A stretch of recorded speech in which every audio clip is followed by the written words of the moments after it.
Hello everyone, সবাই আমাকে জিজ্ঞেস করেছেন যে আমরা যে ট্রেনে জার্নিটা করেছি এটার অ্যাড্রেসটা কোথায়, কিভাবে যেতে হবে, কখন যেতে হয়, এটা কখন ওপেন থাকে। তো আপনারা দেখতেই পাচ্ছেন আমি অ্যাড্রেস অন স্ক্রিনে দিয়ে দিয়েছি অলরেডি।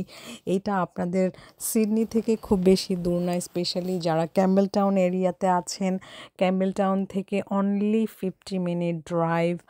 এটা এনএসডাব্লিউ রেল মিউজিয়াম, আপনারা গুগলে সার্চ করলেই পাবেন। আর অ্যাড্রেস আমি আমার স্ক্রিনে অলরেডি দিয়েই দিয়েছি। আপনারা যারাই যেতে চান এই মিউজিয়ামে, প্লিজ দয়া করে আগে থেকে আপনারা বুকিং দিয়ে রাখবেন।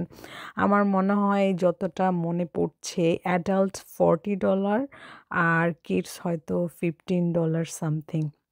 দেখতেই পাচ্ছেন এই যে ভেতরের ট্রেনগুলোতে অদ্ভুত রকমের ইন্টেরিয়র করা, যেহেতু এগুলো ভিনটেজ ট্রেন, মানে এই সমস্ত ট্রেনে করে একসময় ইন্টারেস্টেডে যাওয়া যেত, যেমন এইটাতে বসে যাওয়া যায়, বাট ওই কিছু বগি আছে যেগুলোতে মানে ঘুমানোর ব্যবস্থা, খুব লাক্সারিয়াস ধরনের ব্যবস্থা রয়েছে। তো আমাদের ট্রেনে ওঠা অলরেডি হয়ে গেছে।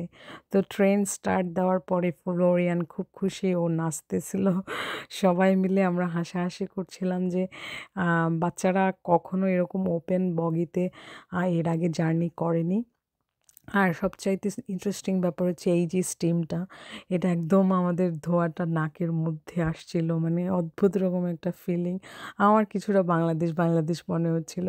যদিও এই ট্রেনগুলো অনেক অনেক পুরনো ট্রেন, বাট ওদের মেনটেনেন্স এত ভালো ছিল যে দেখে বোঝার উপায় নেই। জাস্ট এটাই বোঝার উপায় যে এটা ভিনটেজ ট্রেন।